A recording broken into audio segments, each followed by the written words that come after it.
प्रेम से बोलिए श्री सत्यनारायण भगवान की जय। कृष्णाय वासुदेवाय हरे परमात्मने प्रणत क्लेशनाशाय गोविंदाय नमो नमः। वसुदेवसुतं देवं कंसचाणूरमर्दनं देवकी परमानन्दं कृष्णं वन्दे जगद्गुरुं। नीलाम्बुजश्यामलकोमलाङ्गं सीतासमारोपितवामभागं पाणौ महासायकचारुचापं नमामि रामं रघुवंशनाथम्। अच्युतं केशवं रामनारायणं कृष्णदामोदरं वासुदेवं हरिं श्रीधरं माधवं गोपिकावल्लभं जानकीनायकं रामचंद्रं भजे। प्रेम से बोलिए श्री सत्यनारायण भगवान की जय। सावधान होकर शांत चित्त से प्रसन्न मुद्रा में भगवान जी की कथा सुने। ये कथा स्कंद पुराण के रेवाखंड से ली गई है। मात्र 5 अध्याय है, छोटे छोटे 5 अध्यायों वाली ये कथा है। और इसमें 5 अध्यायों का बड़ा विशेष कारण भी है। वेदव्यास जी महाराज जो साक्षात भगवान के अंशावतार रहे, उन्होंने जिन्होंने 18 महापुराणों का सृजन किया, देवी भागवत महापुराण का भी उनके द्वारा ही सृजन हुआ, ऐसे भगवान वेदव्यास जी महाराज जगत कल्याण की कामना से पाप और पुण्य के विवेचन स्वरूप धर्म और अधर्म की व्याख्या करते हुए बहुत सारे पुराणों की रचना कर डाली। उन्हीं पुराणों में से एक जो स्कंद पुराण है, उसके रेवाखंड से जगत कल्याण के निमित्त यह सत्यव्रत की विवेचना बताई गई। देखिए, बड़ी ही आवश्यक बातें इसमें बताई जाती हैं। मुख्य रूप से हमारी जीवन शैली कैसी हो, हमारे आचार विचार कैसे हो, हमारे संस्कार कैसे हो, हमारी कार्य प्रणाली कैसी हो, हमारी सोच अवधारणाएं कैसी हो। इस संसार सागर से पार होने के लिए, मोक्ष निर्वाण कैवल्य मुक्ति को पाने के लिए किस प्रकार की क्रिया शैली हमारी हो, जिससे कि कठिनाइयों से दूर रहकर सुखपूर्वक परमात्मा का भजन चिंतन करते हुए हम पर उस मोक्ष पद को प्राप्त कर सके। तो इस विधा का वर्णन करते हुए भगवान वेदव्यास जी महाराज कहते हैं, एक बार भगवान जी को प्रणाम कर लीजिए। प्रेम से बोलिए श्री सत्यनारायण भगवान की जय। सत्यव्रतं सत्यपरं त्रिसत्यं सत्यस्य योनिं निहितं च सत्ये सत्यस्य सत्यमृत सत्यनेत्रं सत्यात्मकं त्वां शरणं प्रपद्ये। प्रेम से बोलिए श्री सत्यनारायण भगवान की जय। श्री गणेशाय नमः। अथ प्रथमोऽध्यायः। व्यास उवाच। एकदा नैमिषारण्ये ऋषयः शौनकादयः प्रपक्षुर्मुनयः सर्वे पौराणिकं खलु। सूतं पौराणिकं खलु। ऋषयः ऊचु व्रतेन तपसा किं वां प्राप्यते वाञ्छितं फलं तत्सर्वं श्रोतुमिच्छामः कथयस्व महामुने। सूत उवाच। नारदेनैव सम्पृष्टो भगवान् कमलापतिः सुरसैरथैवाहं तक्षध्वं समाहिताः। एकदा नारदो योगी परानुग्रहकाङ्क्षया पर्यटन् विविधान् लोकान् मर्त्यलोकम् उपागतः। ततो दृष्ट्वा जनान् सर्वान् नानाक्लेशमन्वितान् नानायोनिसमुत्पन्नान् पच्यन्ते पापकर्मभिः। तत्कथं समयेन्नाथ लघुपायेन तद्वद श्रोतुमिच्छामि तत्सर्वं कृपास्ति यदि ते मयि। श्री भगवान् उवाच। साधु पृष्टं त्वया वत्स लोकानुग्रहकाङ्क्षया यत्कृत्वा मुच्यते मोहात् तत्क्षणस्व वदामि ते। व्रतम् अस्ति महत्पुण्यं स्वर्गे मर्ते च दुर्लभं तौ स्नेहान् मया वत्सः प्रकाशः क्रियते धुना। सत्यनारायणस्य एवं व्रतं सम्यक् विधानतः कृत्वा सद्यः सुखं भूत्वा परत्रं मोक्षम् अवाप्नुयात्। तच्छ्रुत्वा भगवद्वाक्यं नारदो मुनिरब्रवीत्। नारद उवाच। किं फलं किं विधानं च कृतं केनैव तद्व्रतं तत्सर्वं विस्तरात् ब्रूहि कदा कार्यं व्रतं प्रभो। भगवान् उवाच। दुःख शोकादिशमनं धन धान्य प्रवर्धनम सौभाग्य संततिकरम सर्वत्र विजयप्रदम यस्मिन् कस्मिन् दिने मर्त्यो श्रद्धा भक्ति समन्वितः सत्यनारायणं देवं यजेच्चैव निशामुखे ब्राह्मणैर्विप्राय दक्षिणां दद्यात् कथां श्रुत्वा जनैः सह ततश्च बन्धुभिः सार्धं विप्रांश्च प्रतिभोजयेत् प्रसादं भक्षयेत् भक्त्या नृत्यगीतादिकं चरेत् ततश्च स्वगृहं गच्छेत् सत्यनारायणं स्मरन् एवं कृते मनुष्याणां वाञ्छा सिद्धिर्भवेत् ध्रुवं विशेषतः कलियुगे लघुपायोऽस्ति भूतले। जय जय श्री स्कंद पुराणे रेवाखंडे श्री सत्यनारायण व्रत कथायां प्रथमः। प्रेम से बोलिए श्री सत्यनारायण भगवान की जय। पहले अध्याय की कथा का संक्षिप्त सार समझने केवल। देखिए, कथाओं की जो भाषा होनी चाहिए वो जनमानस के समझ की भाषा होनी चाहिए। यही कारण है कि कथाएं हमेशा क्षेत्रीय लोकल भाषाओं में होती है। आज कभी हमारे यहाँ की भाषा संस्कृत हुआ करती थी, इसलिए सारे के सारे शास्त्र संस्कृत में ही आबद्ध हैं। लेकिन आज आवश्यक है कि उनका सरल हिंदी अनुवाद लोगों को समझाया जाए, इसलिए कि ये केवल सुनने के लिए नहीं है, इनको सुनना समझना और व्यवहार में प्रयोग में लाना जरूरी है। सबसे जरूरी क्या है? आचरण में लाना। तो आचरण में लाने के लिए सबसे पहले तो उसको समझना होगा, बाई सेंटेंस समझना होगा, अक्षरशः समझना होगा, तब कहीं जाकर। अच्छा, क्यों कहा जाता है कि कथाओं को बार बार सुन लेना चाहिए? जीवन में, अपने जीवन में लगभग छोटा बड़ा हर एक आदमी 1 2 4 बार तो सभी लोग कथा सुने ही होते हैं, चाहे खुद से या लोगों के द्वारा। सभी को अपने जीवन में कथाएं सुनने का बड़ा सौभाग्य मिलता रहता होगा। लेकिन बार बार सुनने के लिए इसीलिए कहा जाता है कि जितनी बार हम इसको सुनेंगे, समझेंगे, उतना सरलता से हमारे जीवन में इसका अनुकरण होगा, आचरण में, व्यवहार में यह प्रयोग होगा। चलिए, बिना किसी भूमिका के इसका सरल अनुवाद हम समझेंगे। व्यास जी महाराज कहते हैं कि एक बार की बात है, नैमिषारण्य नामक पवित्र तीर्थ क्षेत्र में 88,000 ऋषियों के बीच में सूत जी महाराज कथा कर रहे हैं। शौनक आदि 88,000 ऋषि जो नित्य प्रति संध्या वंदन से निवृत्त होकर सूत जी महाराज से कथा सुनने आया करते थे। देखिए, कथाओं की एक परंपरा है, मनमानी कथाएं नहीं होती। भक्त के मन में, जिज्ञासु के मन में जो जिज्ञासाएं जागृत होती है, जो भाव उत्कंठाएं उत्पन्न होती हैं, उन्हीं उत्कंठाओं के समाधान में कथा सुनाई जाती है। जैसे आपके मन में कोई शंका जागृत हुई, कोई प्रश्नों का उदय हुआ, किसी चीज की आवश्यकता हुई, तो उसके निमित्त आप गुरु पुरोहित ब्राह्मण के शरण में जाएं, तो ब्राह्मण उससे ही संबंधित कथा आपको सुनाए, जिससे कि आपकी उस शंका का समाधान हो सके, आपका कल्याण हो सके। शौनक आज 88,000 ऋषि आज सूत जी महाराज के पास पहुंचे हैं और उनके चरणों में एक निवेदन कर दिया। निवेदन क्या किया?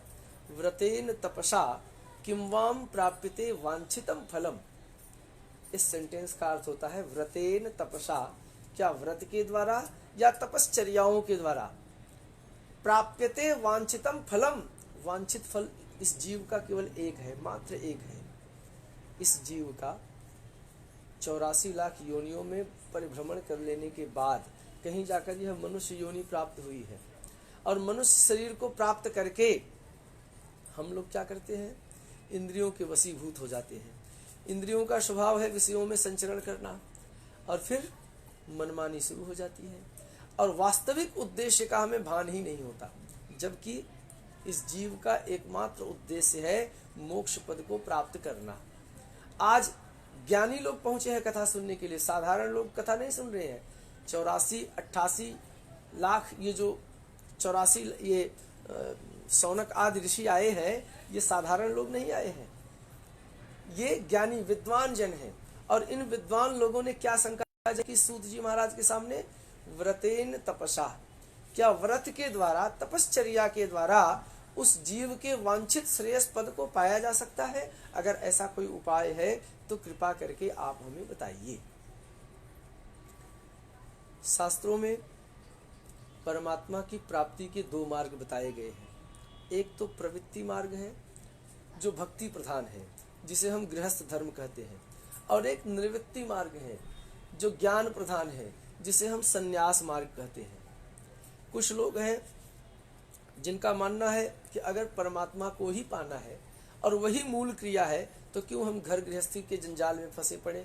वो ब्रह्मचर्य आश्रम के बाद सीधे संन्यास की दीक्षा लेकर के एक परमात्मा का चिंतन करते हैं।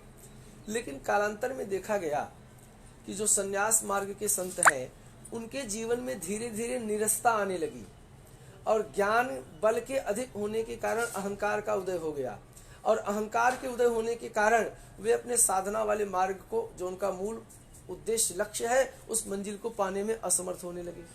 लेकिन गृहस्थ जीवन में जो प्रवृत्ति मार्ग में जिसने ब्रह्मचर्य के बाद विवाह किया, संतानोत्पत्ति की, और जो कुछ भी उसने अपने परिश्रम पुरुषार्थ के बल से कमाया उसे परमात्मा के चरणों में निवेदित करके प्रसाद स्वरूप ग्रहण करने लगा, ऐसे लोग बड़ी सरलता से भक्ति बल पर आरूढ़ होकर के उस मोक्ष पद को पाने लगे।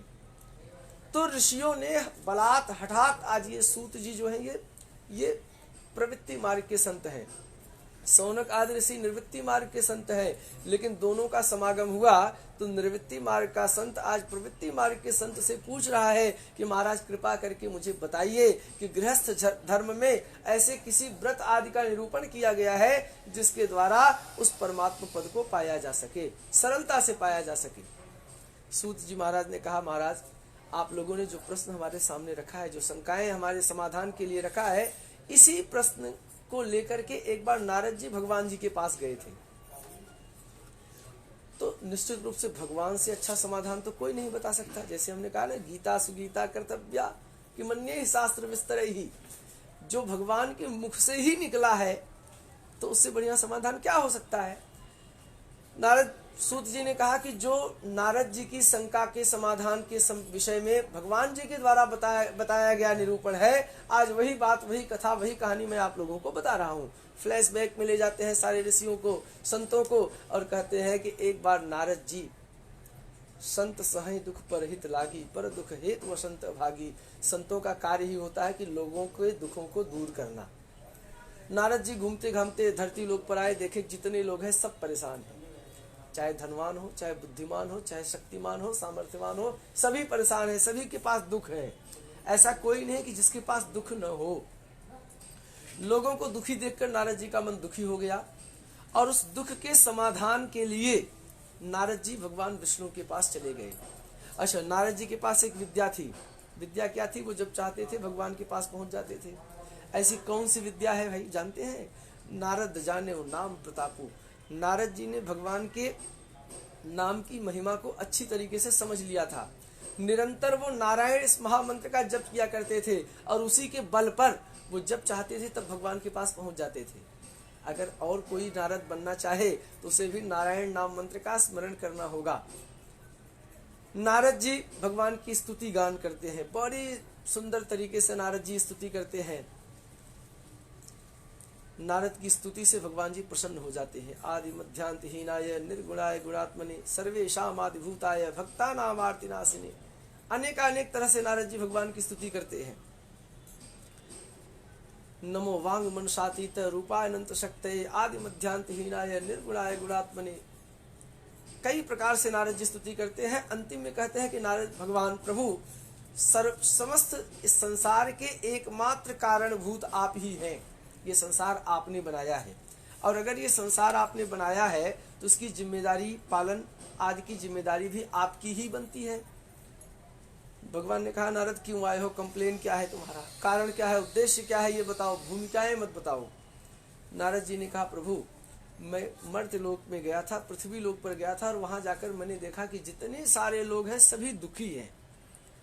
लोगों का दुख कैसे दूर हो वही उपाय बता दीजिए। भगवान जी ने कहा, व्रतमस्ति महत्पुण्यम स्वर्गे मर्त्य दुर्लभ। उपाय बड़ा सरल है। उपाय तो बहुत ही सरल है, लेकिन उपाय ऐसा है जिसको आज तक मैंने किसी को नहीं बताया। मेरे पास बड़े बड़े सन्यासी यति मुनि महात्मा आए, देवता मेरे स्तुति गान करते हुए आए, लेकिन मैंने न स्वर्ग के देवताओं को बताया न मर्त्य के पृथ्वी वासियों को मैंने ये उपाय बताया। आज ये उपाय मैं तुमको बताने जा रहा हूँ नारद। तब स्नेहान मया वत्सः, तुम्हारे ऊपर मुझे बड़ा विशेष स्नेह हो रहा है। और ये विशेष स्नेह क्यों हो रहा है कि आज तक जितने सारे लोग आए वो अपनी अपनी अपनी बातें करते हुए आए, लेकिन तुम पहले व्यक्ति हो जो दूसरों के कल्याण, जगत कल्याण की कामना से ये प्रश्न रख रहे हो। दूसरों का कल्याण हो ऐसी कामना लेकर तुम पहले व्यक्ति मेरे पास आए हो, इसलिए तब स्नेहान मया वत्सः, तुम्हारे ऊपर बड़ा विशेष स्नेह हो रहा है, इसलिए मैं तुमको ये उपाय बताने जा रहा हूँ। उपाय क्या है? नारद जी ने कहा कि सत्य व्रत कर लो। सत्यनारायण भगवान का आचरण व्रत करना होगा, सत्य में प्रतिष्ठित होना होगा, सत्य का आचरण करना होगा, सत्य में ही निष्ठित होना होगा। नारद जी ने कहा प्रभु कृपा करके, नहीं उसके पहले भगवान जी ने एक बात और कही थी, यत् कृत्वा मुच्यते मोहात् तत्क्षणस्व वदामि। मैं उपाय ऐसा बताने जा रहा हूँ नारद, जिसके करने से लोगों का मोह नष्ट हो जाएगा। नारद जी से भगवान जी ने कहा कि यत् कृत्वा मुच्यते मोहात् तत्क्षणस्व वदामि। नारद मैं तुमको वो उपाय बताने जा रहा हूँ जिसके करने से लोगों का मोह दूर हो जाएगा। नारद जी ने कहा प्रभु जरा सावधान हो जाइए, आप मुझे लगता है सावधान नहीं है। मैंने कहा था कि आप दुख को दूर करने का उपाय बताइए, और आप कह रहे हैं कि ऐसा उपाय बताने जा रहा हूं जिसको करने से लोगों का मोह नष्ट हो जाएगा। भगवान ने कहा नारद, मोह सकल व्याधिनिकय मूला।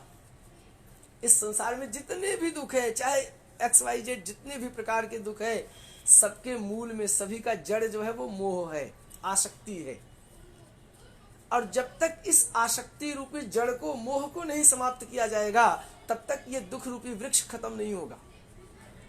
अगर इस विशाल दुख को खत्म करना है तो सबसे पहले इस आसक्ति को समाप्त करना होगा, मोह को समाप्त करना होगा। इसलिए मैं ऐसा उपाय बताने जा रहा हूं कि मोह की जड़ ही समाप्त हो जाएगी, मोह रूपी वृक्ष अपने आप सूख जाएगा, दुख रूपी वृक्ष अपने आप सूख जाएगा।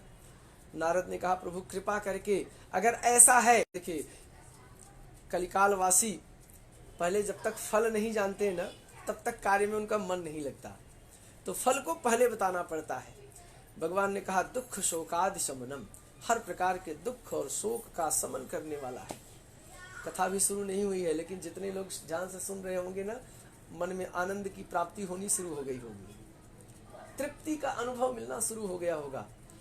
यही चमत्कार है इस कथा का। भगवान ने कहा कि दुख शोकादि शमनम, दुख और शोक का शमन करने वाला, धन धान्य प्रवर्धनम, धन और धान्य को बढ़ाने वाला, सौभाग्य संतति करम, स्त्री, और कहा सर्वत्र विजय प्रदम, चतुर्दिक दिशाओं में विजय प्रदान कराने वाला। ये जो व्रत है किसी भी दिन किया जा सकता है। इस व्रत को करने के लिए किसी निश्चित मुहूर्त की आवश्यकता नहीं है। वर्ष के 365 के दिन 365 दिन ही कथा सुनने के लिए सर्वोत्तम मुहूर्त है, ये जान लीजिए। लेकिन एक विशेष बात इसमें बताई गई कि यजे चैव निशा मुखे, कथा सुबह दोपहर नहीं, सायंकालीन समयों में सुननी चाहिए। यजे चैव निशा मुखे, जब भगवान अवसान की स्थिति में जा रहे हो, निशामुख की स्थिति हो, रात्रि का नजदीक हो, तब ये कथा सुननी चाहिए। ये कथा अन्यान्य रहस्यमयी चीजों को गोपनीय बता। देखिए पंडित जी लोग जब कर रहे हैं ना, तो माला भी छिपा कर रहे हैं, ओठ भी नहीं हिल रहा है, बल्कि जीभ भी अंदर नहीं हिलती। मंत्रों को जितना ही गोपनीय रखा जाए, साधना को जितना ही गोपनीय रखा जाए, वो उतना ही सुरक्षित होता है और शीघ्र फलदायी होता है, चमत्कारिक लाभ देता है। इसीलिए मंत्रों को कान में दिया जाता था। इसकी गोपनीयता पर बार बार गोपनीयता के लिए प्रयास किया जाता था। लेकिन आज भगवान जी इस पता नहीं किस मूड में है, उन्होंने कहा कि ना ना, इसको जितना अधिक से अधिक लोगों को लेकर के आप करेंगे, अपने इष्ट मित्र शुभचिंतकों के द्वारा अधिकतम लोगों को एक साथ जुटा लें।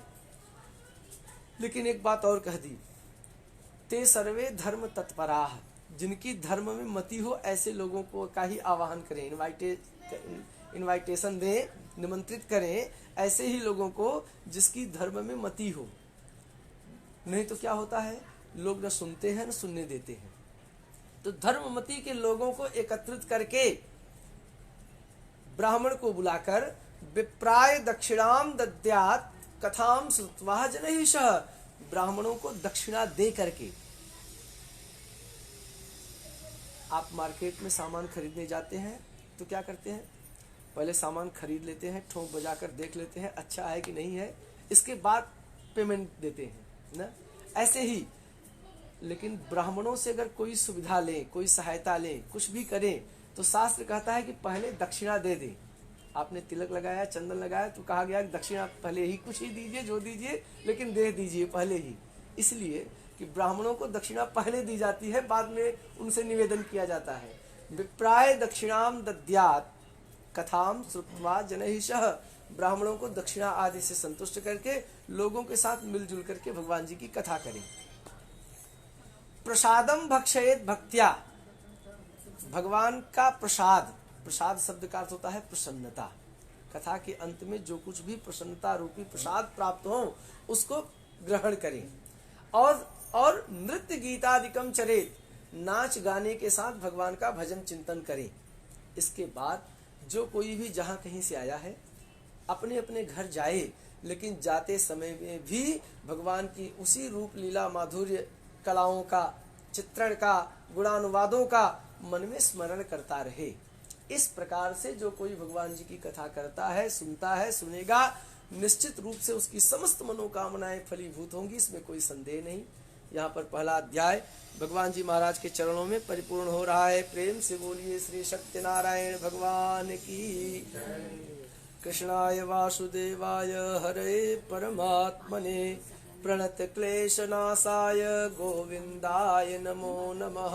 वसुदेव सुतं देवं कंसचारूरमर्दनं देवकी परमानंदं कृष्णं वंदे जगद्गुरुम्। प्रेम से बोलिए श्री सत्यनारायण भगवान की। पंडित जी आप मूल पारायण कही दे, ताकि पारायण दोष से हम वंचित हो जाए, समय थोड़ा बच जाएगा। मैं आप लोगों को हिंदी मूल सारांश समझा दे रहा हूँ। दूसरे अध्याय की कथा में व्यास जी महाराज कथा को आगे बढ़ाते हैं। सूत जी महाराज कहते हैं, एक कश्चित काशी पुरे रम्य ह्यासीत विप्रोत निर्धन क्षुत्रभ्याम ब्राह्मणो भूत्वा, एक सतानंद नाम के निर्धन ब्राह्मण रहते हैं। भाई शांति बनाइए, शांति शांति। एक गरीब ब्राह्मण देवता है जो भिक्षावृत्ति से अपनी आजीविका चलाते हैं। देखिए, ब्राह्मणों के लिए केवल 6 प्रमुख कार्य बताए गए हैं शास्त्रों में। ब्राह्मणों को केवल 6 कार्य करने चाहिए। पहला है भगवान का भजन चिंतन करना, मनन करना, भगवान के रूप गुणानुवाद करना, और लोगों को भी करने के लिए प्रेरित करना। सरल भाषा में अगर कहें तो भगवान की पूजा करना और लोगों को भी भगवान की पूजा करने के लिए प्रेरित करना। 2 कार्य हो गए। तीसरा कार्य है यज्ञ करना। पहला है यज्ञ करना और दूसरा है करवाना। तीसरा कार्य है अध्ययन करना, रोज अच्छी अच्छी चीजों को पढ़ना, सीखना, जानना, समझना, और अध्यापन करना, जरूरतमंद लोगों को उन अच्छाइयों से अवगत करवाना।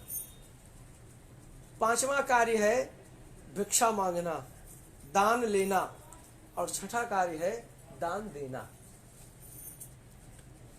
ये गरीब ब्राह्मण देवता भिक्षावृत्ति से अपनी आजीविका चलाते हैं, लेकिन अपनी निर्धनता से दुखी भी है।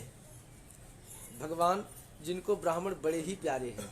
विप्र प्रसादात धरणीधरोहम, विप्र प्रसादात कमलाबरोहम, विप्र प्रसादात अजिताजितोहम, विप्र प्रसादात मम राम नाम।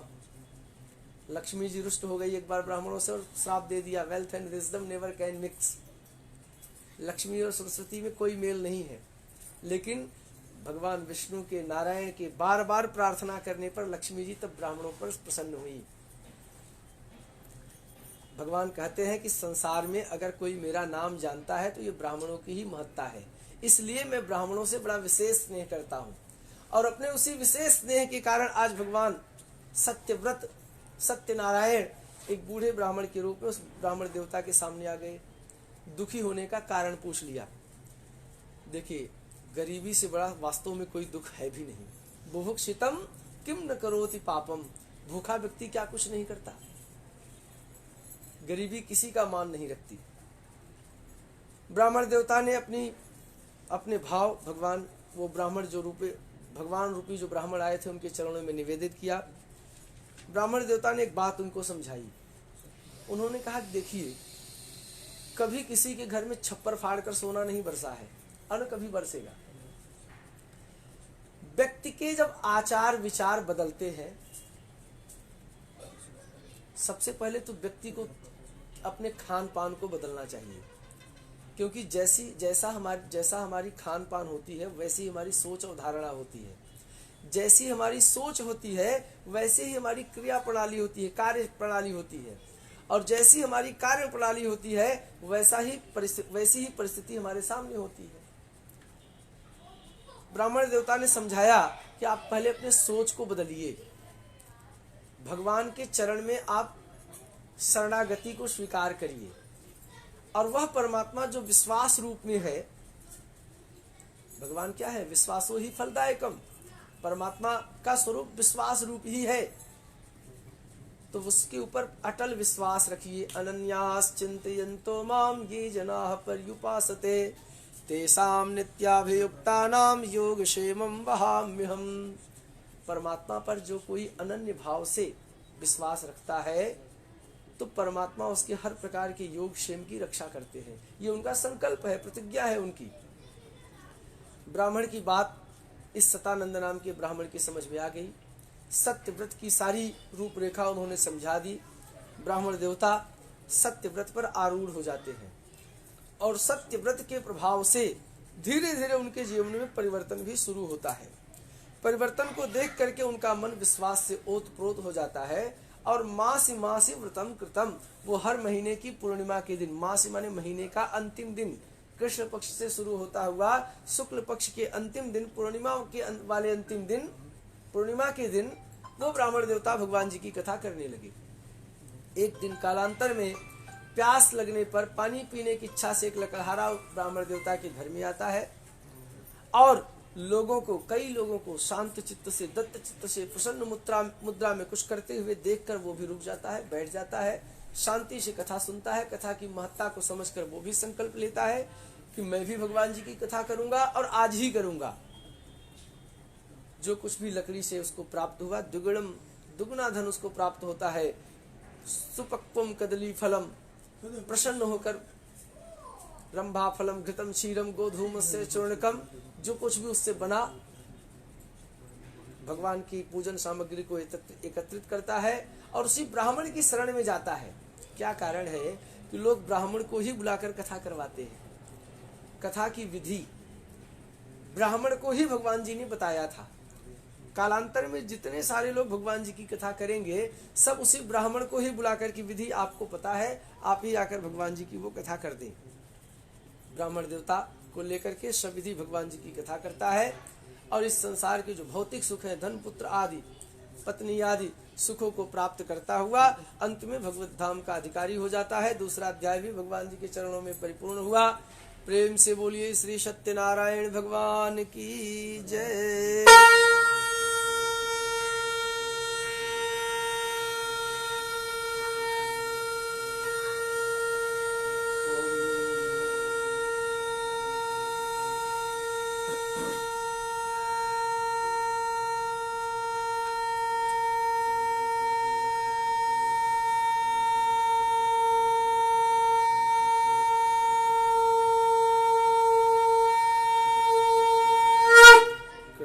वासुदेवाय हरे परमात्मने प्रणतक्लेशनाशाय गोविंदाय नमो नमः। प्रेम से बोलिए श्री सत्यनारायण भगवान की जय। आगे तीसरे अध्याय की कथा बड़ी ही रोचक है। जैसा कि मैंने पहले ही बताया, इस कथा में 5 अध्याय हैं, और 5 अध्यायों के पीछे एक विशेष कारण यह भी है, हमारा जो समाज है इस समाज के 4 मूल स्तंभ हैं, आधार स्तंभ हैं, ब्राह्मण, क्षत्रिय, वैश्य और शूद्र। ये 4 जो मूल स्तंभ है, अक्सर लोग एक दूसरे को ऊंचा और नीचा दिखाने बताने की कोशिश करते रहते हैं, जबकि ये चारों के चारों स्तंभ अपने आप में अद्वितीय हैं, किसी से किसी की तुलना हो ही नहीं सकती। चारों अपने आप में अत्यंत आवश्यक अंग हैं। समाज की सहभागिता में, समाज के उत्थान में, समाज के कल्याण में ये चारों की अपनी अपनी अलग अलग भूमिकाएं हैं। और ये चारों जब उस 5वें से जुड़ते हैं, 5वां यानी परब्रह्म परमात्मा, ये चारों जब भगवान की शरण में जाते हैं तो भगवान किस प्रकार से उनके साथ व्यवहार करते हैं, इसका एक बड़ा ही सुंदर सामंजस्य भी है। ये सूर्य की किरणें जब निकलती है तो क्या वो विचार करके निकलती है कि ये पंडित जी का घर है, ये बाबू साहब का घर है, ये सेठ जी का घर है, या अन्य किसी का घर है? वर्षा की बूंदें विचार करती है? तनिक भी विचार नहीं करती। हाँ, वो जल शीप में पड़ के अलग प्रभाव करता है, सांप के मुख में जाकर भले अलग प्रभाव कर दे, बांस में जाकर भले उसका अलग प्रभाव हो जाए, हाथी के मस्तक पर गिरकर भले उसका अलग प्रभाव हो जाए, लेकिन परमात्मा अपनी तरफ से हरि व्यापक सर्वत्र समाना, प्रेम ते प्रकट हो मैं जाना। परमात्मा कभी भी किसी से किसी भी प्रकार का दुर्भाव नहीं करते। उनके सामने सन्मुख हो जीव मोहि जबहि, जन्म कोटि अघनासहि तबहि। परमात्मा की शरणागति को स्वीकार करने वाला पापी से पापी भी और पुण्यात्मा से पुण्यात्मा भी दोनों एक समान हो जाते हैं। अनादिकाल से धर्माचरण करने वाला व्यक्ति भी और अनादिकाल से पापाचरण में संलिप्त व्यक्ति भी जैसे ही भगवान की शरणागति को स्वीकार करता है, दोनों समान हो जाते हैं। करोड़ों जन्म के पाप भगवान हरण कर लेते हैं। लोग कहते हैं कि अभी तो बहुत समय बाकी है, अंतिम समय में भगवान का भजन कर लूंगा। बहुत सारे लोग कहते हैं कि मैंने तो जीवन में बहुत पाप कर लिया, मेरा कुछ नहीं होने वाला। ऐसा भी नहीं है। जब से जागो तभी सवेरा, जब मन में भाव जागृत हो जाए। देखिए, इस संसार में ऐसा कोई व्यक्ति नहीं जिसने पाप न किया हो, और ऐसा कोई व्यक्ति नहीं जिसने पुण्य न किया हो। पाप और पुण्य दोनों समान रूप से होते हैं। मच्छर काहू कलंक न लावा। कितना बड़ा पुण्यात्मा होए, मच्छर तुम्हारे हुए, तो क्या मच्छर में जीव नहीं है? बाबा जी लिखे कि मच्छर काहू कलंक न लावा। मच्छर किसको कलंक नहीं लगाया? मच्छर ने किसको कलंक नहीं लगाया? यानी मच्छर तो कम से कम मच्छर तो जरूर ही सब मारे हुए। तो समान रूप से हर व्यक्ति पाप और पुण्य करता रहता है। भगवान के विधान में लेखा जोखा में हर व्यक्ति को पाप का पाप वाला फल, पुण्य का पुण्य वाला फल मिलता है। लेकिन एक धाम ऐसा है जहां पर आप चले गए तो पाप और पुण्य की गणना खत्म हो जाती है। एक जगह ऐसी है जहां पर जाने पर पाप और पुण्य की विवेचना ही खत्म हो जाती है। पाप करने से नरक बताया गया है, पुण्य करने से स्वर्ग बताया गया है। ये दोनों की जब खत्म हो जाएंगे, पाप खत्म हो जाए, पुण्य खत्म हो, फिर मारकर ढकेला जाएगा वह जीव संसार में। लेकिन एक दरबार ऐसी है जहां पर आपने हाजिरी अगर लगा दी तो आपको इस पाप और पुण्य के पचड़े में नहीं पड़ना है। फिर आपको शाश्वत रूप से उस परमात्मा के चरणों में स्थान मिल जाएगा, जिसका नाम है मोक्ष, निर्वाण और कैवल्य। अब इस कथा के माध्यम से बड़ी सरलता से एक कैरेक्टर ब्राह्मण को बना लिया गया, आपने देखा, और उसी के बाद लकड़हारा यानी शूद्र जाति भी भगवान की कथा कर लिया। अब देखिए, 2 लोग बच रहे हैं, क्षत्रिय और वैश्य बनिया। आइए, 30 पहले अध्याय में तो भगवान की रूप भगवान की स्तुति गान हुई। दूसरे अध्याय में ब्राह्मण और लकड़हारे यानी शूद्र की कथा हो गई। अब तीसरे अध्याय में क्षत्रिय और वैश्य की कथा साथ साथ चल रही है। देखिए ये कैसी कथा है। कहते हैं कि पुरा चुल्का मुखो नाम नृपश्चासीन महामति जितेन्द्रिय सत्यवादी यौ देवालयं प्रति दिने दिने धर्म दत्त्वा दुजान् संतोषयत् सुधी भार्या तस्य प्रमुग्धा च सरोज वदना सती। भद्रशीला नदी तीरे सत्यस्य व्रतमाचरत्। इन कथाओं की एक एक लाइनों पर अगर व्याख्या की जाए ना तो बड़ी ही आनंददायिनी व्याख्या और बड़ी समय तक चले, आनंद आए। लेकिन सरल कम शब्दों में, कम समयों में ध्यान दे। एक उल्का मुख नाम की राजा है जो जितेंद्रिय है, सत्यवादी है, प्रजापालक है, भक्तवत्सल है। मंदिरों में जाते हैं, यज्ञ अनुष्ठानादि कृत्य करते हैं, ब्राह्मणों की सेवा स्तुति वंदना करते हैं, प्रजा की रक्षा करते हैं। जिसके पास एक सुंदर सुशीला पत्नी है जो पातिव्रत धर्म परायणा है, ऐसा राजा, जितेंद्रिय राजा भद्रशीला नाम की नदी के किनारे बैठकर भगवान की कथा कर रहा था। प्राचीन काल में आवागमन का जो माध्यम था वो नौका के माध्यम से एक देश से दूसरी जगहों पर जाया जाता था। एक बनिया व्यापार की इच्छा से उस रास्ते से जा रहा था। उसने देखा कि एक चक्रवर्ती राजा जिसके पास सारी सुख सुविधा ऐश्वर्य वैभव संपन्न है, परिपूर्ण है, वो भला क्यों भगवान की पूजा कर रहा है, भगवान की स्तुति कर रहा है। अक्सर लोग समझते हैं कि जो कोई पूजा पाठ कर रहा है तो जरूर तकलीफ में होगा, कष्ट में होगा, दुख में होगा, पीड़ा में होगा, तभी वो भगवान की पूजा कर रहा है। जबकि ऐसा नहीं है। चतुर्विधा भजन्ते माम जनाः सुकृतोर्जुनः आर्तः जिज्ञासुवर्थार्थी ज्ञानी च भर्तर्षभ। 4 प्रकार से लोग भगवान का भजन करते हैं: दुखी, मतलबी, जिज्ञासु और ज्ञानी।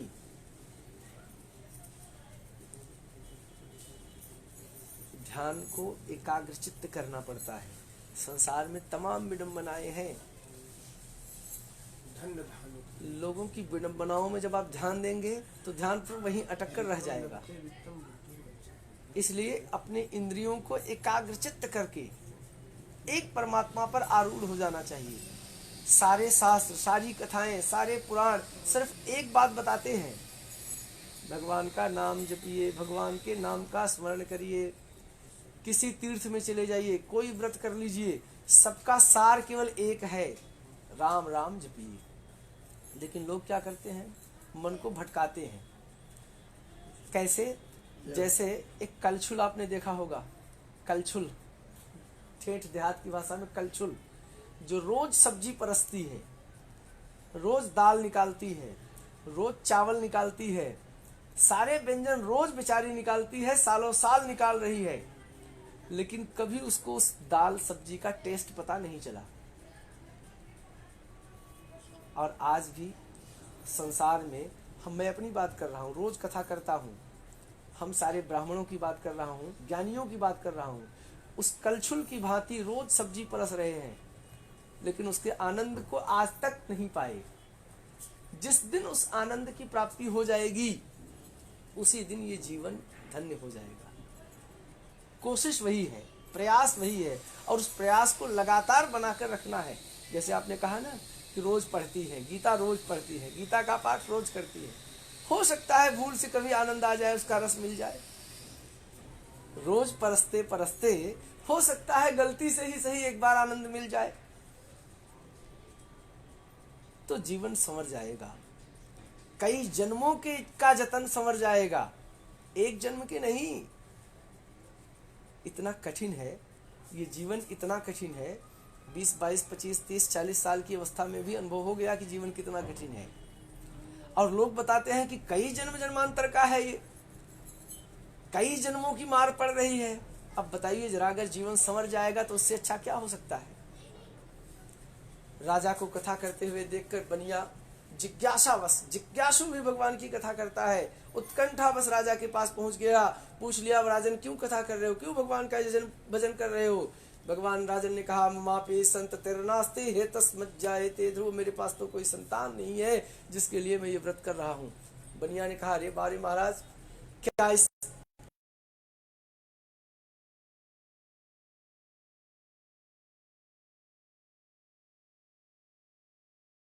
कि मुझे संतान हो जाएगी? ये न कीन प्रकारेण, भगवान कहते हैं किसी भी प्रकार से तुम मेरा चिंतन भजन करो, मैं तुम्हारी समस्त कामनाओं को परिपूर्ण करूंगा। मोरे नहीं अदेय कछ तोरे। इस संसार में परमात्मा के लिए कुछ भी असंभव नहीं है। Nothing is impossible. इस संसार में कुछ भी असंभव नहीं है। अथाह जल के साथ सागर नदी बह रही है, लेकिन आपके हाथ में उतना ही जल होगा जितना बड़ा आपके पास पात्र होगा, आपकी योग्यता जैसी होगी। तो जरूरत क्या है? अपनी पात्रता को बढ़ाने की। जरा समझिए, अगर उसी परमात्मा का अंश हम सबके अंदर विराजमान है, अंश, अंश शब्द का अर्थ क्या होता है? किसी बड़े भाग, बड़ी वस्तु का एक छोटा सा हिस्सा, किसी बड़ी वस्तु का एक छोटा सा हिस्सा। उदाहरण के लिए अगर वो सेव दिखाई दे रहा है, सेव के छोटे छोटे टुकड़े कर लीजिए, उसके एक छोटे टुकड़े में उतना सारा गुण विराजमान होगा जितना कि बड़े वाले भाग में। सही बात है? अगर ये बात सही है, और ये भी बात अगर सही है कि हम सभी के अंदर ईश्वर का अंश है, परमात्मा का वो छोटा सा टुकड़ा भाग अंश हम सबके अंदर है, तो जरूर वो परमात्मा वाले सारे गुण विराजमान होंगे, जितने सारे गुण परमात्मा के अंदर विराजमान है। सोच लीजिए, परमात्मा की परिभाषा अगर आपको पता हो तो जान लीजिए। भगवान शब्द का अर्थ क्या होता है? कुछ भी न कर पाना, कुछ भी असंभव नहीं होगा आपके हम सबके लिए, लेकिन तब जबकि हम उसको जानेंगे। जाने ही तुम्हें हो जाई। जैसे ही भगवान के उस स्वरूप को हम जानते हैं, वो भगवान के समान ही हो जाता है जो भगवान के स्वरूप को जानता है। कस्तूरी कुंडल बसई, मृग ढूंढे बन माही, ऐसे घटी घटी राम है दुनिया देखे नाही। उसको देखने के लिए बड़ा यत्न करना पड़ता है। बनिया ने संकल्प ले लिया कि मैं भी तो कथा करूंगा, लेकिन तब जबकि संतान हो जाएगी। उस व्रत के प्रभाव से 10वें मास वही तस्याहा कन्या रत्नम अजायत, 10वां महीना लगा, कन्या पैदा हो गई। देखिए, समय हमेशा चक्र की तरह चलता है, और इसका एक बड़ा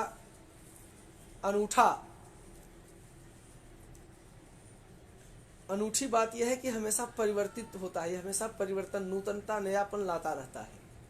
ये समय का चमत्कार है। कभी हमारे यहाँ लड़के और लड़कियों में कोई भेद नहीं मानी जाती थी, फिर एक समय आया कि लोग लड़कों को अधिक प्रधानता देने लगे, लेकिन फिर धीरे धीरे समय बदल रहा है और अब लड़के और लड़कियों में कोई भेद नहीं रह गया, और शायद आगे कालांतर में समय की जैसी मर्जी हो। बात तब की है जब लड़के लड़कों में कोई भेद नहीं होता था।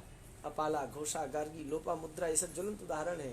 अरुंधति आदि, सीता, सावित्री, अहिल्या माताएं, ये ज्वलंत उदाहरण है। गार्गी, ये समाज की ऐसी उदाहरण है कि उस समय में भी स्त्रियों का वर्चस्व था।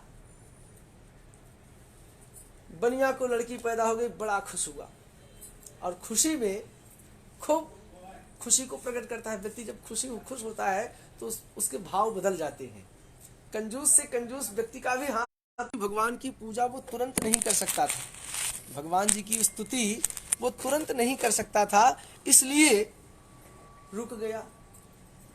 हमारे यहाँ जनन और मरण दोनों का सूतक 10 दिनों का कलयुग में माना गया है, लेकिन जो प्रसूता स्त्री है वो 40 दिनों के बाद पवित्र होती है। स्त्रियां तो पुरुष के देश प्रदेश आदि गमन पर अकेले कथा पूजा कर सकती हैं।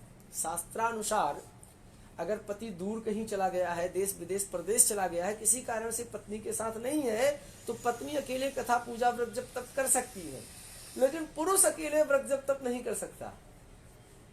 तीर्थों में भी जाए तो पत्नियों को साथ में लेकर जाए, ऐसा शास्त्र कहता है।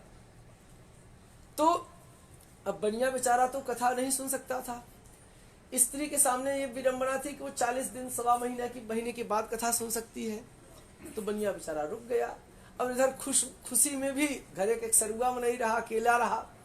10 महीना सब पत्नी प्रेग्नेंट वाइफ को संभालने के लिए रुक गया। डिलीवरी में भी ढेर सारा खर्चा हो गया, ऊपर से खुशी में भी नाच गाना कर दिया, अब जेब खाली हो गई। अच्छा, लोग कथा भी सुनते हैं तो वहां पर भी अपनी प्रभुता दिखाना चाहते हैं। ऐसे कैसे कथा सुन ली, 4 पवस्त खियाऊ तब कथा होए, 10 जने बुलाऊ अपन नाव होए। यहाँ तो नाव बदे लोग मरत है, कथा थोड़ा सुनत है, कथा नहीं सुनते। फलाने के यहाँ कथा भई रही, इतना लोग आए रहे, ब्राह्मण को इतने ब्राह्मण है, लोग प्रभुता दिखाते हैं। अब प्रभुता जब संपन्न हो तो कथा हो। बनिया रुक गया बेचारा। अब रुक गया तो कैसे कथा करे, बोला एक काम करो, अब सेठ जी की कथा होगी तो जाने दो, अब जा रहा हूं कमा के आऊंगा, तो विवाह समय तस्याह करिष्यामि व्रतम, तो ये एक लाइन जोड़ देता है कि जब इस कन्या का विवाह करूंगा तब भगवान जी की कथा कर लूंगा। देखिए बात तब की है जब सार्थक नाम रखे जाते थे। नामों का अर्थ होता है, जीवन में जो नाम रखे जाते हैं उसका असर पड़ता है। ब्राह्मणस्य तो मांगल्यम, हमारी मनुस्मृति कहती है ब्राह्मण के बच्चे का नाम मांगलिक होना चाहिए। क्षत्रियस्य तो बलान्वितम, क्षत्रियों के बच्चे का नाम बल से संयुक्त होना, शेर सिंह, राम सिंह, धर्म सिंह, विजय सिंह, ऐसे नाम होने चाहिए। और वैश्यस्य धन संयुक्तम, वैश्य बनिया के बच्चे का नाम धन से संयुक्त, रमापति, लक्ष्मीपति, कमलापति, ऐसे नाम होने चाहिए। और शूद्रस्य तो जुगुप्सितम, शूद्र के बच्चे का नाम जुगुप्सित यानी सेवा भाव में है, गुप्त धातु में। तो देखिए ये गलत अर्थ लोगों ने लगाया। जुगुप्सा का अर्थ घृणा या नहीं, कुछ लोगों ने कहा कि घृणास्पद, ऐसा नहीं है भाई। बात भटकाइए मत, आप लोग जल्दी चाहते हैं और आप लोग ही भटका रहे हैं। पॉइंट मैं तो करूंगा, मुझे क्योंकि मुझे आनंद मिलता है भाई। मैं कतई चिंता नहीं करता कि कौन सुन रहा है कौन नहीं सुन रहा है और कौन क्या चाहता है। छुट्टी करवा दूंगा, जिसको जल्दी होगी 5 मिनट में छुट्टी होगी उसकी। और कथा के बीच में अन्य क्षेत्रे कृतम पापम तीर्थ क्षेत्रे विनश्यति, तीर्थ क्षेत्रे कृतम पापम वज्रलेपो भविष्य। किसी भी कारण से अगर कोई कथा में भंग डालता है, विघ्न डालता है, तो भगवान उसके ऊपर वज्रलेप करते हैं, उसके पापों के ऊपर। मैं स्पष्ट बोलता हूं, चाहे किसी को बुरा लगे या अच्छा लगे। कथा आगे बढ़ रही है। बनिया कालांतर में विवाह के समय कथा करने को टाल देता है। साधु नाम का बनिया, लीलावती नाम की उसकी पत्नी थी। चंद्रमा के कलाओं की तरह वो लड़की प्रतिदिन बढ़ रही थी, इसलिए उसका नाम रख दिया कलावती। कलावती नाम की कन्या शीघ्र ही विवाह की योग्य हो गई। 8 वर्षा सा कन्या, पहले 8 वर्ष के अंतर्गत ही कन्यादान होता था। बनिया व्यापार से लौटा, जो कोई लेने जा गया था, लौटते समय रास्ते में उसकी बेटी खेल रही थी। खेलती हुई बेटी को दूर से ही दिखाता है तो देख करके ही जान लेता है कि अब मेरी बेटी कन्यादान के योग्य हो गई है, अब की बार आया हूं तो इसका कन्यादान करके ही जाऊंगा। विवाह के लिए लड़का ढूंढने लगा, दामाद ढूंढने लगा। परितुष्टौ शब्द का प्रयोग यहां पर किया है सूत जी ने, यानी दहेज प्रथा तब भी थी, आप दे दिया, ऐसा कुछ नहीं है। न भगवान किसी को आशीर्वाद देते हैं और न ही किसी को श्राप देते हैं। व्यक्ति अपने कर्मों के बल पर भगवान से श्राप और आशीर्वाद प्राप्त करता है। परमात्मा का स्वरूप उस चमकते हुए शीशे के समान है, जिसके सामने खड़े होने वाला व्यक्ति अगर हंसता हुआ खड़ा होगा तो हंसता हुआ दिखाई देगा, और रोता हुआ खड़ा होगा तो रोता हुआ दिखाई देगा।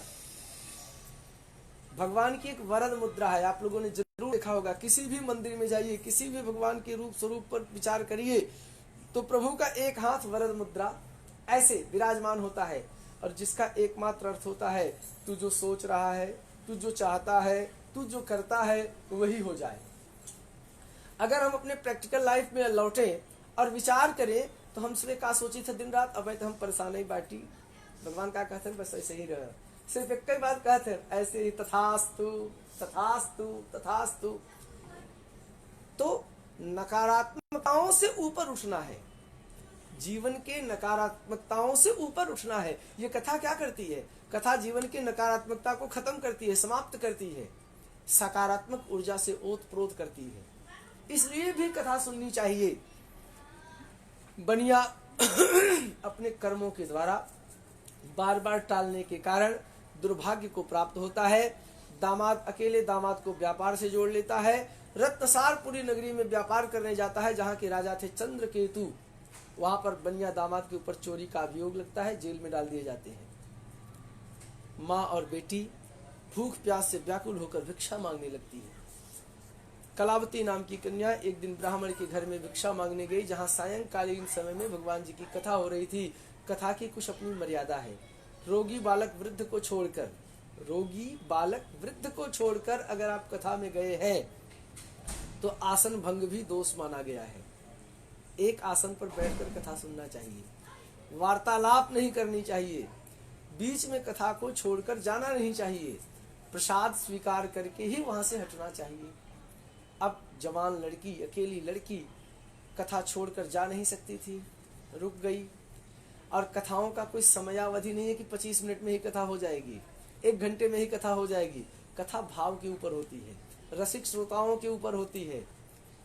जैसी भाव बनी तो कथा 4, 6, 10 घंटे भी चल सकती है।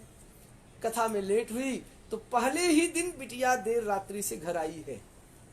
बच्चों की प्रथम गलती पर अगर गार्जियन नहीं डांटे तो दोबारा उसको डांट नहीं सकते हैं। ये भी कथा बताती है कि बच्चों की पहली गलती पर ही उनको टोकिए। पहले ही दिन बिटिया देर से आई है तो माता डांट रही है, पुत्र रात्रो स्थिता कुत्र किमते मनसि वर्तते। इतनी देर रात को कहाँ थी, क्या तुम्हारे मन में है।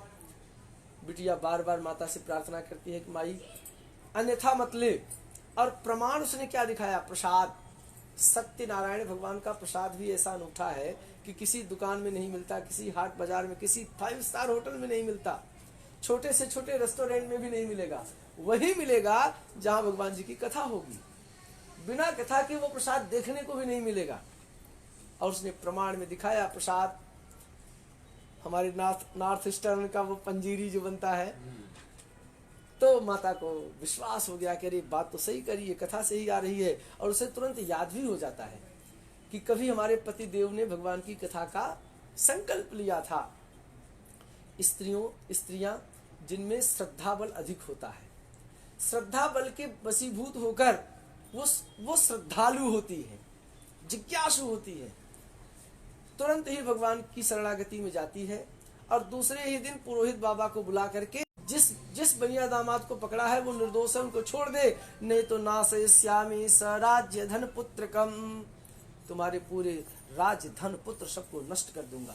सुबह होने पर राजा डरता हुआ ब्राह्मणों से सलाह लेकर बनिया और दामाद को वस्त्र अलंकारों से सुसज्जित करके दुगुने द्रव्य के साथ, जितना राजा लिया था उसका दुगुना देकर के विदा कर देता है। लेकिन एक बात कहता है, गच्छ साधो निजाश्रमम। राजन, एक होता है वीजा, एक होता है पासपोर्ट। वीजा कहता है कि आप इस देश से किसी दूसरे देश में जाकर रह सकते हैं, नहीं पासपोर्ट कहता है। वीजा क्या कहता है कि इतने दिनों तक आप हमारे देश में रह करके व्यापार आदि नौकरी धंधा कर सकते हो। तो चंद्रकेतु ने अपने देश का जो वीजा था वो निरस्त कर दिया, भाई दोबारा आप तुम हमारे देश में नहीं आ सकते हो। तुम्हारे कारण भगवान ने हमको इतना बड़ा कहा कि नाशयिष्यामि सराज्य धन पुत्रकम, तो भैया आज से तुम्हारा वीजा कैंसिल, तुम जाओ, मेरा देश छोड़ो और अपने देश नगरी को चले जाओ। यहीं पर तीसरा अध्याय भगवान जी महाराज के चरणों में परिपूर्ण हो रहा है। प्रेम से बोलिए श्री सत्यनारायण भगवान की जय।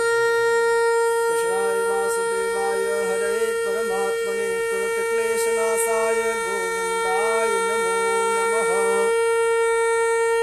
वसुदेवसुतं देवं कंसचाणूरमर्दनं देवकी परमानंदम कृष्णम वंदे जगद्गुरुम। चौथे अध्याय में जब बनिया प्रसन्न मुद्रा में आगे बढ़ा है तो आज बनिया का भी रंग बदल गया है। वह कंजूस प्रवृत्ति वाला बनिया आज बड़ा दान पुण्य कर रहा है। याचक भिखमंगे जो सामने दिखाई दे रहे हैं उनको मुट्ठी भर भर के लुटा रहा है। भगवान ने कहा ये तो चमत्कार हो गया। ये बनिया जो त्याग दया ममता प्रेम सहिष्णुता सदाचार सुसंस्कारों से हीन था, जो कण कण तिनका तिनका जुटाता था, मोह प्रवृत्तियों में लगा पड़ा था, आज इसकी प्रवृत्तियां कैसे बदल गई।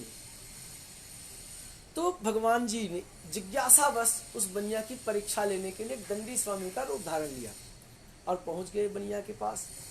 कुछ नाम लिया, हाथ आगे बढ़ाया, बनिया ने भी भगवान जी के हाथ में जो आए थे दंडी महाराज, उनके हाथ में कुछ द्रव्य रख लिया।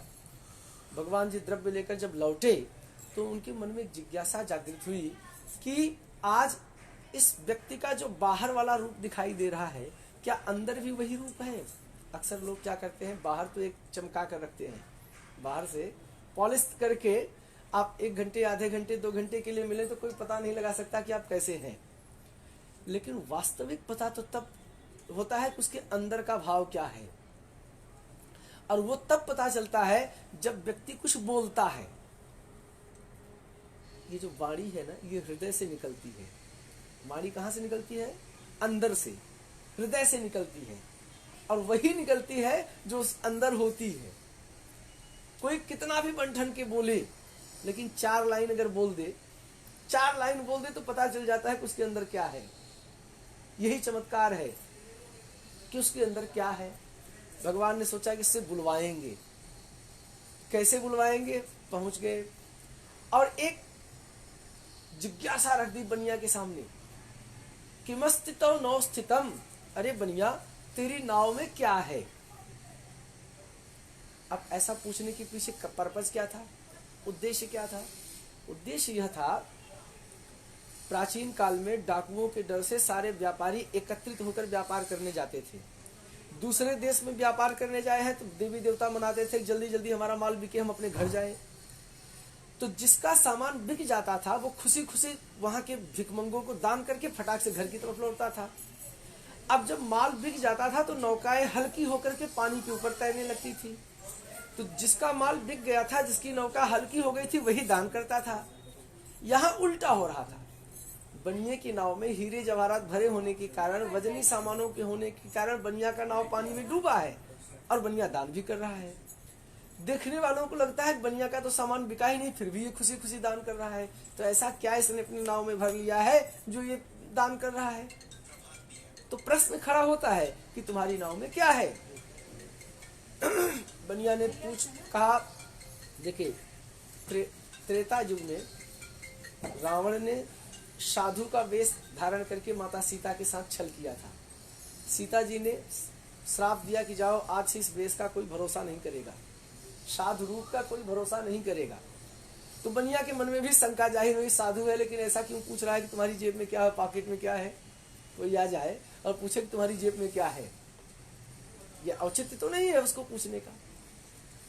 लेकिन बनिया को जवाब देना था। उसने कहा, महाराज मेरी नाव में ऐसी वस्तु है जो आपके किसी काम का नहीं। मैं केसर और कस्तूरी परफ्यूम का व्यापार करता हूँ और आप दंडी स्वामी का रूप धारण करके आए हैं, जटाएं बढ़ा रखी है, भस्म विभूति रमा रखी है, आपके किसी काम। मेरी सामान जरूर, मेरी इस नौका में बहुत सारी सामान है जिससे मेरी नौका पानी में डूबी है, बात सही है, लेकिन मेरी नौका में वह वस्तु है जो आपके किसी काम का नहीं।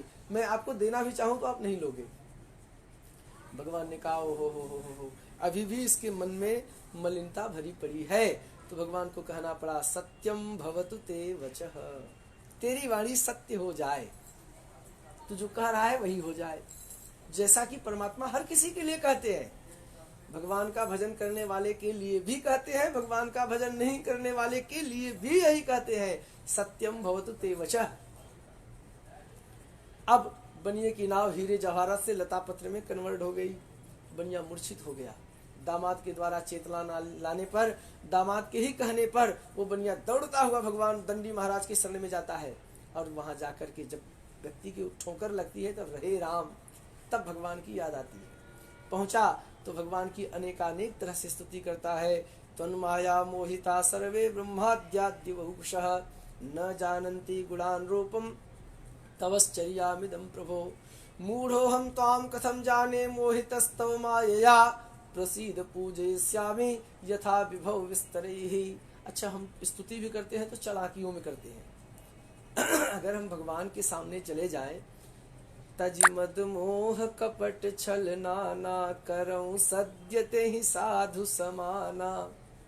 भगवान कह रहे हैं कि तज मद मोह कपट छल नाना करऊं सद्यते ही सा। जब आप चतुराई छोड़ो, मद अहंकार छोड़ो, मोह का त्याग करो, क्रोध का त्याग करो, तज मद मोह कपट छल नाना, नाना कपट छल का त्याग कर दो तो करहूं सद्यते ही साधु समाना, तुरंत सज्जनों की तरह तुमको हृदय में धारण करूंगा। निर्मल मन जन सो मोहि पावा, मोहि कपट छल छिद्र न भावा।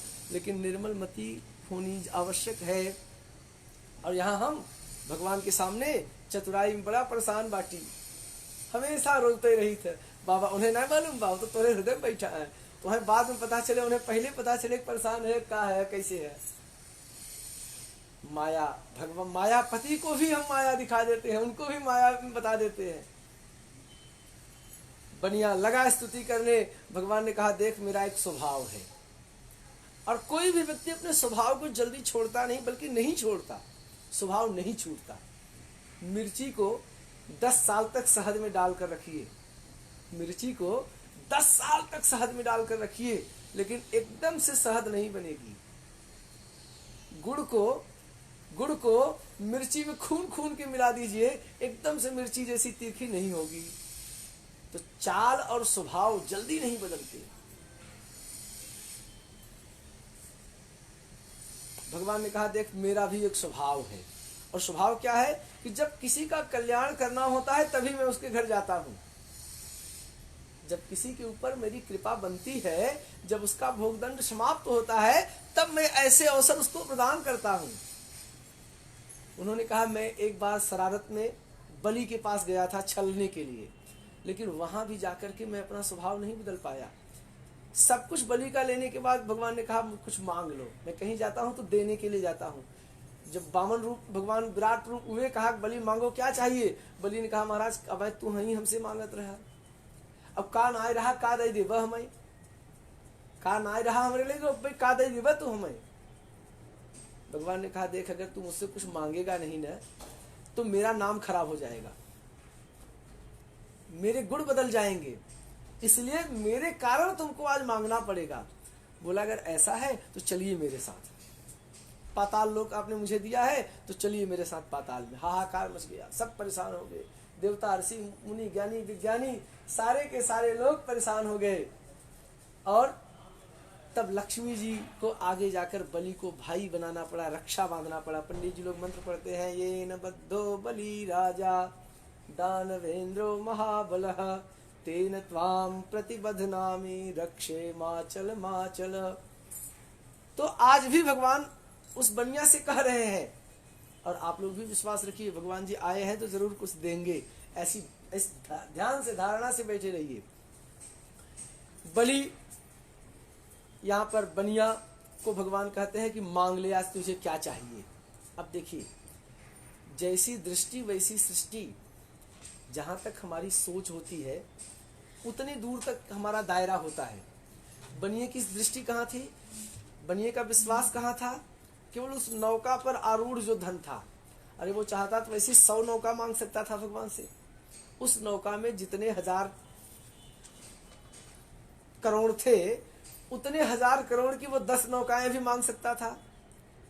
आज ऐसे ऐसे किसान धरने पर बैठे हैं, 10-10 हजार करोड़ के मालिक हैं। ये टिकैत बैठा है, डकैत जो बैठा है 5000 करोड़ का मालिक है। अब सोच लीजिए, ये किसान है। असली किसान बेचारों का कोई पता ही नहीं है। बनिया भगवान से कहता है कि कृपा करके मेरी नाव को यथावत कर दीजिए। भगवान ने कहा तथास्तु। नौका यथावत हो गई। बनिया प्रसन्न होकर घर की तरफ प्रस्थान कर देता है। अब जब नगर के नजदीक पहुंचा तो कर टैक्स जमा करना होगा ना, ऑक्ट्राई देना होगा। तो अब ऑक्ट्राई के लिए लाइन लंबी लगी थी। कंप्यूटर सिस्टम तो था नहीं उस समय, पर्सन बाई पर्सन देना था। देरी लगी। तो उस समय स्पीच एंड मैसेंजर्स, टेलीफोन भी नहीं था। दूत संदेश वाहक हुआ करते थे। तो संदेश वाहकों से भेज दिया संदेशक, भाई फलाने गांव में फलाने घर जाए कही दे आ गया है। हर बार छोटकी गाड़ी आवत रही, इतना दुगना दे रहा राजा। इतना पर राजा ने दुगना धन दिया था। तो बोले छोटी मोटी गाड़ी लेकर नहीं आना, बड़ी गाड़ी लेकर आना। संदेशा पहुंच गया। अब जिस समय संदेशा पहुंचा उस समय माता ने तो कथा कर ली थी, लेकिन बिटिया माई की कथा करत बिटियो मनौती मान दे रही कि हमारा पति जल्दी सा मैं कथा सुनब। देरी होए लगी के कहे सरे बहनी तो हम कथवा काहे न कहले, तू के जाने ही देर होता। तो बिटियो बैठ के कथा सुने। अब तैसे भर से संदेशा आए कि लहला सेठ जी और दामाद जी आ गए हैं। तो माई का कहे देख बिटिया कथा छोड़े जिन ते कथा पूरी कह के आए, लेकिन हमार तो कथा हो गई, हम जाते उन्हें रिसीव कर ले। अब यार बिटिया जल्दी जल्दी जवन बा प्रसादम च परित्यज्य, कथा को बंद कर दिया, प्रसाद का परित्याग कर दिया और जल्दी पति के दर्शनों के लिए भगवान रुष्ट हुए और कुछ क्षण के लिए लीला कर देते हैं। दामाद को नौके के साथ जलमग्न कर देते हैं। नौका दामाद जल में डूब गई। हाहाकार मच गया। बड़ा प्रयास किया गया, गोताखोरों के द्वारा तमाम प्रकार से प्रयास किया गया, लेकिन डेड बॉडी भी नहीं मिली। बात तब की है जब सती प्रथा हुआ करती थी, पति के न रहने पर पत्नियां सती हो जाती थी। तो चरण पादुका लेकर के वो लड़की सती होने जा रही थी। ऐसे समय में बनिया, जिसको भगवान का साक्षात्कार हो चुका था, बनिया की बुद्धि निर्मल हो चुकी थी, बनिया का विश्वास भगवान के प्रति प्रगाढ़ हो चुका था। बनिया जानता था कि ये भगवान की लीला है और भगवान चाहे तो मेरा दामाद अभी भी आ सकता है। तुरंत वो भगवान की शरण में जाता है, लोगों को बुला करके, लोगों के सामने प्रकट करके एक बात कहता है कि आओ आप लोग सुनो, भगवान सत्यदेव सामर्थ्यवान है और अगर वो अब से भी मेरा दामाद मुझे लौटा सकते हैं, अगर वो मेरे दामाद को वापस लौटाते हैं तो मैं घर चल के अपने पूरे परिवार के साथ सविधि भगवान जी की कथा करूंगा। जब ऐसा उद्घोष बनिया करता है तो आकाशवाणी हुई कि तेरी पुत्री ने भगवान के प्रसाद का तिरस्कार किया है, ये घर जाकर अगर प्रसाद ग्रहण करके आए तो जरूर इसे अपने पति का दर्शन होगा। आकाशवाणी को सुनकर बनिया की पुत्री दौड़ती हुई घर जाती है, कथा विधि को पूरी करके प्रसाद ग्रहण करती है, लौटती है तो उसे अपने पति का दर्शन होता है। बनिया पूरे परिवार के साथ भगवान जी की कथा करता है और आनंद लाभ को प्राप्त करता है। चौथा अध्याय भी भगवान जी महाराज के चरणों में परिपूर्ण हुआ। प्रेम से बोलिए श्री सत्यनारायण भगवान की जय। कृष्णाय वासुदेवाय हरे परमात्मने प्रणत क्लेशनाशाय गोविंदाय नमो नमः। वसुदेव सुतं देवं कंस चाणूरमर्दनं देवकी परमानंदं कृष्णं वन्दे जगद्गुरुं। पांचवा अध्याय अंतिम अध्याय होने के साथ साथ सबसे छोटा अध्याय है और बड़े ही गूढ़ रहस्य की बातें भी पांचवें अंतिम अध्याय में है। तो ध्यान से सुने। एक तुंगध्वज नाम के राजा है जो जंगल में शिकार खेलने जाते हैं। वहां जाकर तमाम निर्दोष पशुओं की हत्या करते हैं। थक हार कर एक बट वृक्ष के नीचे राजा बैठा। जिस बरगद के पेड़ के नीचे राजा बैठा वहां पर कुछ गोप ग्वाले भगवान की कथा कर रहे थे। आप लोगों ने देखा होगा कि ब्राह्मण देवता को जब कथा करनी थी तो वो अपने घर में उन्होंने किया, लकड़हारे को जब कथा करनी थी तो वो मंदिर में जाके किया, वो राजा को जब कथा कर रहे थे तो नदी के किनारे कर रहे थे, और आज ये ग्वाले कथा कर रहे हैं तो बरगद के पेड़ के नीचे कर रहे हैं। तो शास्त्रों में बात आई है कि घर में पूजा सुनने का जो फल मिलता है, किसी नदी तालाब के किनारे जाकर अगर सुनो तो उसका फल 100 गुना ज्यादा हो जाता है। बरगद के वृक्ष के नीचे जाकर पढ़ो तो उसका फल 1000 गुना ज्यादा हो जाता है। और उसी को अगर आप भगवान के मंदिर में जाकर सुनो तो उसका फल अनंत गुना, मैक्सिमम टाइम उसका फल बढ़ जाता है। इस हेतु से लोग अन्य अन्य स्थानों पर जाकर के कथा पूजा करते हैं। अब कथा की कुछ मर्यादाएं हैं। केवल गुरु के आने पर, आपका गुरु अगर आया है तो ही आप कथा को बीच में छोड़ सकते हैं, कथा की तरफ से अपना ध्यान हटा सकते हैं, गुरु के प्रणाम अभिवादन आज्ञा अनुज्ञा लेकर फिर कथा में सम्मिलित हो सकते हैं। इसके बाद धरती का कोई भी व्यक्ति आ जाए, कथा से ध्यान अगर आपका दूसरी तरह जगह जाता है तो वो कथा भंग दोष युक्त मान ली जाती है, फिर उस कथा का फल लाभ नहीं मिलता। न ही किसी को अपना आसन छोड़कर हेलो हाय नमस्ते ये रिसीविंग ये सब कथाओं में नहीं होनी चाहिए। इसीलिए तो ऐसी विधा बनाई गई कि जो बंदा कथा सुनता है वो अपने इष्ट मित्र शुभचिंतकों को बुलाता था, भाई जो आ रहे हैं उनकी सेवा सहाय आप करते रहिए, हमारा ध्यान यहाँ से भंग नहीं होना चाहिए। इसलिए अन्य लोगों को बुलाया जाता था। तो अच्छा, कथा में मजाक मस्ती खिस्नीपोरी न करे चाहिए। कुछ लोग चमत्कार लाने के लिए, चापलूसी रंग बनाने के लिए अलग अलग तरीके की बातें करते हैं, ये भी दोषयुक्त है। अब देखिए, राजा देश का सर्वोच्च नागरिक राष्ट्रपति पहुंचा, लेकिन न किसी ने राजा को प्रणाम किया, न किसी ने राजा को नमस्कार किया, न किसी ने राजा को आने के लिए कहा, और ना ही किसी ने राजा को सीट दी, आसन दिया बैठने के लिए। अब अहंकार, राजा माने अहंकार का स्वरूप, भाई सर्वोच्च आदमी, सबसे बड़ा आदमी, अहंकार का प्रतीक राजा। तो न गत्वा न नमाम, सबसे अपनी बेइज्जती महसूस हुई, तो न वहां गया और न दूर से ही भगवान को। कुछ लोग कहते हैं भाई हमें तो बुलाया ना है तो हम कहा जाई, अरे ना बुलाया है तो का लंबे भगवान प्रणाम होना कैसे कहते हैं।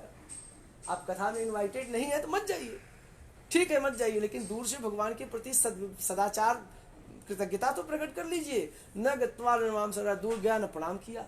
कथा के समापन पर ग्वालों ने जब राजा की ओर की तरफ देखा तो दौड़ते हुए गए, प्रणाम नमस्कार वंदना विनती प्रार्थना किए और राजा को प्रसाद दिया। लेकिन वहां तो खुन्नस पहले से भरी पड़ी थी।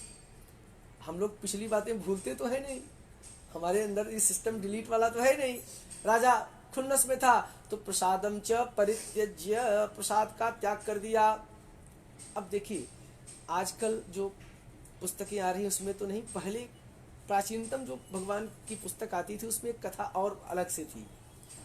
जिस वृक्ष के नीचे वो राजा बैठा उसके ऊपर एक बहुत बड़ा प्रेत रहता था, और वह प्रेत किसी जन्म जन्मांतर का यक्ष गंधर्व किन्नर था, जिसको श्राप था कि जंगल में तमाम जीव होंगे, जंतु होंगे, वृक्ष होंगे, फल होंगे, जल होगा, लेकिन तुम किसी को ग्रहण नहीं कर सकते। कोई नास्तिक व्यक्ति अगर दिखाई देगा तो तुम उसी को खा करके अपनी भूख प्यास का शांति पा सकते हो। और बार बार जिस किसी, मुझे वो कथा पूरी तरह से नहीं याद है, किसी ऋषि ने उसकी मुक्ति का उपाय भी बताया था कि अगर कभी कोई प्रसाद का त्याग करेगा तो उस प्रसाद को खाने से तुम्हारी गति हो जाएगी। अब जब राजा उस भगवान की कथा के प्रति विद्वेष प्रकट कर रहा था तो प्रेत बड़ा खुश हो रहा था, चलो आज एक नास्तिक मिला, इसी को खाकर मैं अपनी भूख प्यास शांत करूंगा। लेकिन जैसे उसी समय वो ग्वाले प्रसाद लेकर आ गए और राजा ने प्रसाद का त्याग कर दिया। त्यागित प्रसाद पर अपना अधिकार होने के कारण वह प्रेत तुरंत उस प्रसाद को पाता है, तुरंत उसकी प्रेतत्व विमुक्ति हो जाती है। और जो राजा के प्रति बैर भाव था वह तुरंत राजा के प्रति उसके मन में अच्छे भाव प्रकट हो जाते हैं, और वो राजा के पास जाकर के अपनी पिछले जन्म की बातें बताता है और कहता है, राजन इस प्रसाद को ग्रहण करने से अगर मेरी प्रेतत्व विमुक्ति हो सकती है तो समझ लो त्यागने से आपका क्या अहित होगा। अब राजा जो था क्षण भंगुरी विचार, उसके क्षण भाव मन के भाव थे, लेकिन मन में डर प्रकट होता है और तुरंत अपने नगर की तरफ प्रस्थान करता है। जैसे ही नगर की तरफ बढ़ता है तो क्या देखता है कि हाहाकार मचा है, चारों तरफ चिताएं जल रही हैं। राजा को अपने मन में संकट का आभास हुआ तो नगर की तरफ न जाकर के जंगल की तरफ लौट आया। उन्हीं ग्वालों को बुला करके भगवान से प्रार्थना विनय अनुनय करता हुआ सविधि भगवान की कथा करता है और प्रसाद ग्रहण करके जाता है। तो वही चरणामृत चरणोदक भगवान के तीर्थोदक का पान करा के सारे पुत्र और राज्य को वापस प्राप्त कर लेता है। इस प्रकार से जिन जिन लोगों ने भगवान जी की कथाएं की है, सतानंद नाम के निर्धन गरीब ब्राह्मण जो कि सुदामा के रूप में होते हैं, सुदामा की कहानी जग जाहिर है। लकड़हारा गुहराज होता है निषाद राज के रूप में, जंगल में मर्यादा पुरुषोत्तम श्री राम की सेवा सहायता करके वो भी गति को प्राप्त करता है। बनिया मोरध्वज नाम का राजा होता है, साधु नाम का बनिया, फिर से भगवान की स्तुति देहार्थम कटै छत्वा दत्वा मोक्षवापः, अपने पुत्र को आरे से चीर करके भगवान को दान देते, कथा और भी है, और वो भी भगवत गति को प्राप्त होता है। ये राजा वैवस्वत नाम के मनु होते हैं, ये भी भगवत धाम के अधिकारी होते हैं। भूत्वा गोपाश्चते सर्वे व्रजमंडलवासिनः निहत्य राक्षसान् सर्वान् गोलोकम तु तदा ययुः। ये जो गोप ग्वाले थे ये भगवान श्री कृष्ण के साथ रास लीला रचाते हुए गोप ग्वालों के रूप में इनका प्राकट्य होता है, और ये पूरा जदवंश ब्राह्मण के द्वारा श्रापित था।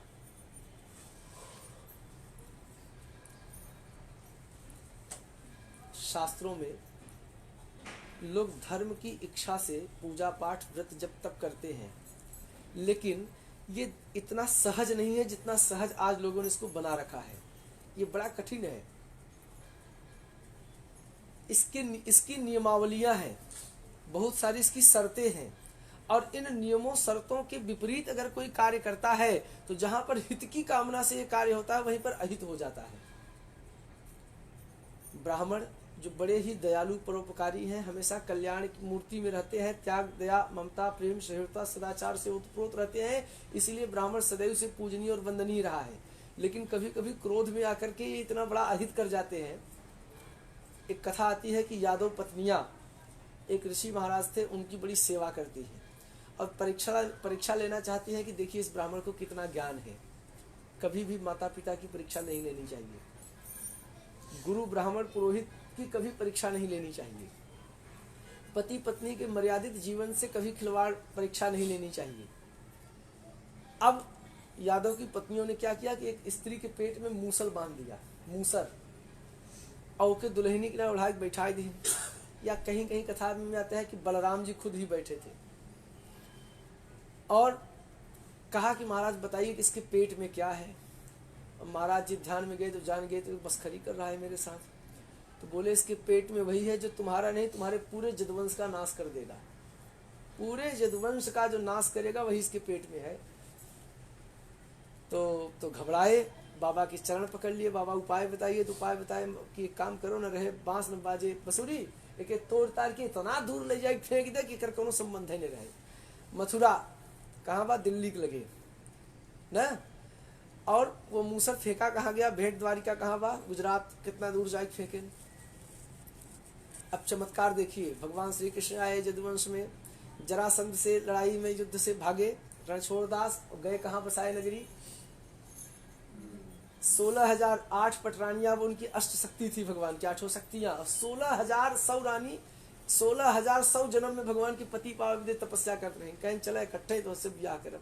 16,108 रानियों से 10-10 पुत्र पैदा हुए भगवान के, 16,108 गुणे 10। लेकिन भगवान जानते हैं प्रभुता पाई काहे मद नाही, जब प्रभुता आती है तो मद अहंकार का उदय हो जाता है। जानते थे कि हमारी पृथ्वी को ये खा जाएंगे, इसलिए ब्राह्मण के द्वारा श्राप दिलवा दिए और जाते जाते अपने साथ ही सबको लेकर गए भगवान। जब बहेलिया बाण मारा तो भगवान का सारथी दौड़ता हुआ आया, इधर जितने पुत्र थे सब मदिरा पी के मस्त थे, मतवाले थे, और सब रोते हुए जब द्वारिकापुरी समुद्र के किनारे गए तो किसने मारा किसने मारा, उसी में से एक ने कहा इसने मारा इसने मारा इसने मारा। अब उन्हें शराब के नशे में, मदिरा के नशे में मतवाला होकर किसने मारा। तो जो मूसर के नीचे लोहवा लगा रहा था, एक बाली को मारा था भगवान ने, तो बोले अगले जन्म में हिसाब होगा। तो वही बाली बहेलिया हुआ, और वही मछली लील जाती है वो लोहा, उसी लोहे को चीरता है तो उसी का बाण बनाता है, उसी बाण से भगवान को मारा, हिसाब वहां पूरा हुआ। और जो लकड़ी मूसर वाली थी वो बह करके किनारे आती है, तो किनारे वो सरकंडा नाम की घास होती है, और उसी घास को उपार कर इतने प्रतापी थे सांब आदि जो भगवान के पुत्र थे, भगवान से कम बलशाली नहीं थे, जो परमाणु बम से भी नहीं मरने वाले थे, ब्राह्मण के श्राप से, सरकंडे की घास से सब वहीं पर भगवान के साथ परम धाम को प्राप्त हो गए। तब से लेकर आज तक आगे भी जितने सारे लोग भगवान की इस कथा को सुन रहे हैं, सुनेंगे, सुना है, सबको परमात्मा अपने चरणों में शरण देगा, इस विश्वास के साथ। वासुदेवाय हरे परमात्मने प्रणतक्लेशनाशाय गोविंदाय नमो नमः। वसुदेव सुतं देवं कंसचानूरमर्दनं देवकी परमानंदं कृष्णं वंदे जगद्गुरु। प्रेम से बोलिए कृष्ण कन्हैया लाल की जय, राघवेंद्र सरकार की जय।